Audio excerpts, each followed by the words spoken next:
Hello बच्चों, welcome to Sunil academy. और आज की वीडियो में बेटा हम करेंगे एक्सरसाइज 7.3 से question number 1। Most important question और एग्जाम में ये क्वेश्चन जरूर पूछा जाता है। थोड़ा सा लेंथ इसका सोल्यूशन रहेगा। अगर आप वीडियो देखते हो लाइक जरूर करेगा और चैनल को लाइक सब्सक्राइब शेयर कमेंट जरूर करें। इस क्वेश्चन को आसानी से कैसे सॉल्व करना बेटा मैं आपको दिखाता हूँ।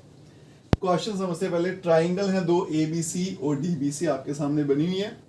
दोनों ट्राइंगल आइसोसेलेस है, मतलब दोनों की दो साइडें बराबर रहेंगी।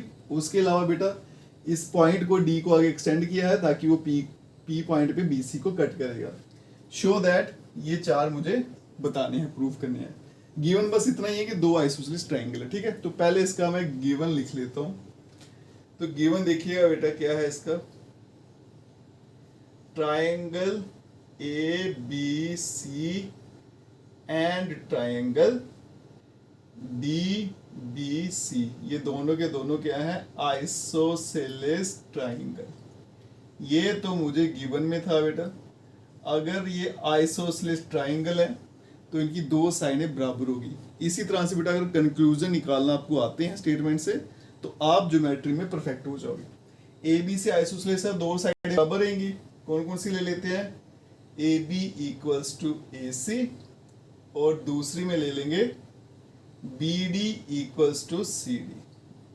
ठीक है जी। टू प्रूफ बड़ा लेंथी है बेटा, लिखा हुआ है, मैं बार बार नहीं लिखूंगा। अब मैं सीधा प्रूफ पे चलता हूँ। प्रूफ में देखिएगा बेटा।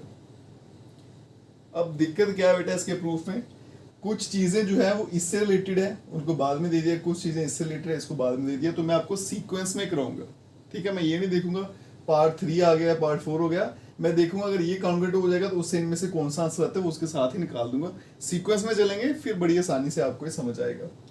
पहले तो ट्राइंगल कॉन्ग्रुएंट करनी है बेटा। तो ट्राइंगल के नाम लिखते हैं। In triangle ABD and triangle ACD। दो ट्राइंगल आ गया बेटा। ABD ACD दो साइडें बराबर हैं। AD कॉमन है, BD और CD बराबर है, क्योंकि ये भी क्या था, आइसोसेलेस ट्राइंगल। तीन साइडें दोनों की बराबर होगी, ट्राइंगल कॉन्ग्रुएंट होगी। एक चीज तो पता चल गई। अब यहाँ पे लिखते जाएंगे बेटा। AB किसके बराबर है, AC के बराबर। उसके अलावा बेटा BD जो है वो किसके बराबर है, CD के बराबर। दोनों के दोनों का रीजन क्या है, गिवन है। और तीसरा देखो बेटा AD इक्वल्स टू AD, इसका रीजन क्या है बेटा, ये कॉमन साइड है। ठीक है जी। अब चलते हैं आगे। इसका मतलब देयरफॉर ट्राइंगल ABD जो है वो कॉन्ग्रुएंट हो जाएगा ट्राइंगल ACD के। बाय क्राइटेरिया कौन सा लगेगा, triple S criteria. Triple S criteria लगा, दोनों ट्राइंगल कॉन्ग्रुएंट होगी। अब यहां से मुझे क्या क्या मिल सकता है बेटा वो देखिए।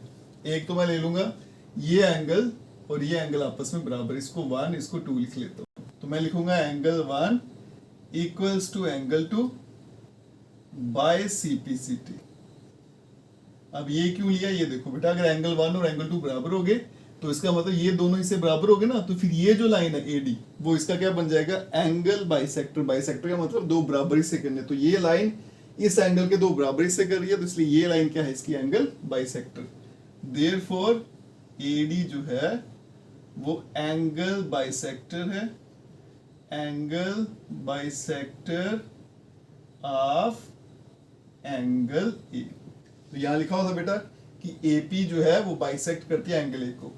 AD लिखो या AP लिखो एक ही बात है। तो इसको मैं यहाँ पे AP लिख लेता हूँ क्योंकि मुझे प्रूफ में AP पूछा गया। तो AP is angle bisector of angle A, या फिर AP बाइसेक्ट एंगल A, बात ही की है। ठीक है जी। तो ये वाला पोर्शन भी प्रूव हो गया। अब चलते हैं आगे बेटा। यहां पे ट्राइंगल ABP और ACP।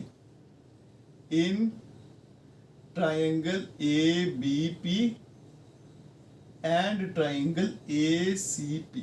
ठीक है, एक इस तरफ वाला ट्राइंगल, एक उस तरफ वाला, पूरा पूरा ABP और ACP।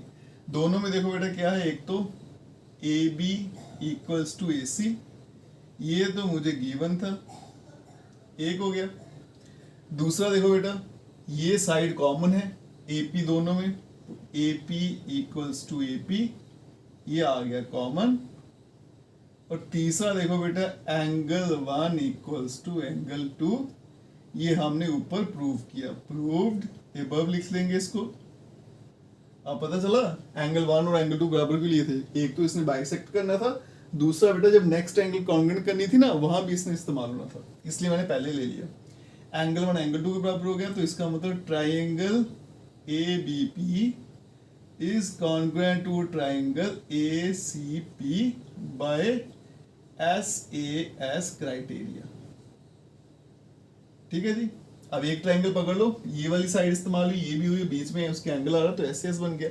अब यहाँ पे सिंप्लिसिटी से क्या लूंगा वो देखना बेटा, एक तो मैं ले लूंगा BP और PC दोनों बराबर है, तो therefore BP equals to CP, और दूसरा क्या करता हूँ यहाँ पे एंगल ले लेता हूँ 3 और 4, ये भी बराबर ले लेता हूँ, angle 3 equals to angle 4। Reason क्या है इसका, बाय CP। अब क्यों लिया वो देखो, क्या बताना बेटा, AP is perpendicular bisector of BC, वो यहीं से निकलेगा। परपेंडिकुलर बाइसेक्टर मतलब ये लाइन का एंगल जो है इसके साथ वो 90 है, और दूसरा बाइसेक्टर मतलब BP इक्वल टू PC, वो तो प्रूफ हो गया बाइसेक्टर। अब मैं बताऊंगा ये एंगल 90 डिग्री का है, एंगल 3। अब यहां देखो बेटा, एंगल 3 प्लस एंगल 4 दोनों को ऐड किया कितना बनेगा 180। रीजन क्या है बेटा, लीनियर पेयर। अब यहां पे आएगा angle 3 plus angle 3 equals to 180, तो बनेगा 2 टाइम एंगल 3 इक्वल्स टू 180। अब यहां चलते हैं बेटा, तो 2 वहां जाके डिवाइड करेगा, तो एंगल 3 कितना आ गया आपके पास 90 डिग्री, मतलब ये वाला एंगल कितना है 90 का, तो ये भी क्या हो गया 90 का। तो इसका मतलब AP जो है वो परपेंडिकुलर हो जाएगी BC के, मोर ओवर BP PC के बराबर है, तो AP जो है वो परपेंडिकुलर बाइसेक्टर बन जाएगा। Therefore AP is perpendicular bisector of BC। ठीक है, ये पूछा गया था बेटा, ये पूरा का पूरा प्रूव हो गया, बस ये रह गया एंगल D, ये भी प्रूव हो गया और ये भी प्रूव हो गया। अब पूछा गया कि AP जो है एंगल D को बाइसेक्ट करता है, उसके लिए क्या करूंगा, ये दो ट्राइंगल ले लूंगा, ये वाला और ये वाला। In triangle BPD and triangle PDC, दोनों ट्राइंगल में देखो बेटा, एक तो BD इक्वल्स टू CD है, दूसरा बेटा BP इक्वल्स टू PC, और तीसरा क्या है DP equals to DP। Reason भी लिखते जाते हैं बेटा, ये आ गया कॉमन, इसको हमने ऊपर प्रूव किया था, प्रूव्ड एबव, और BD इक्वल टू CD ये तो मुझे गिवन में दिया था क्योंकि आइसोसेलेस ट्राइंगल है, तो देयरफॉर ट्राइंगल BPD जो है वो आपका कॉन्ग्रुएंट हो जाएगा triangle PDC by SSS criteria. ठीक है, SSS क्राइटेरिया लगा, दोनों ट्राइंगल आपस में कॉन्ग्रुएंट हो गए, तो बाय CPCT क्या ले लेंगे, एंगल 5 इक्वल्स टू एंगल 6, तो एंगल 5 इक्वल्स टू एंगल 6, इसको लिखेंगे बाय CPCT। अगर ऐसा हो गया बेटा, ये दोनों एंगल बराबर हो गए, तो इसका मतलब ये जो AP है ये बाइसेक्ट कर रही है एंगल D को, और हैंस प्रूव्ड, और यही मुझे इसमें प्रूव करना था। लंबा चौड़ा सोल्यूशन है बेटा, मैंने सीक्वेंस वाइज कराया, अदरवाइज क्या होता है पहले ये प्रूव होता है, फिर ये होता है, फिर ये वाला पोर्शन यहाँ से निकल के आएगा, ये वाला पोर्शन यहाँ से निकल के आएगा, बड़ी खिचड़ी बन जाती है, बच्चों को समझ आती। बिल्कुल ऐसे ही चल रहा है आपने, आंसर भी आएगा आपका, गलत भी नहीं होगा। ठीक है जी, अगर आप वीडियो देखते हो लाइक जरूर करिएगा, और चैनल को लाइक सब्सक्राइब शेयर कमेंट जरूर करें। Best of luck.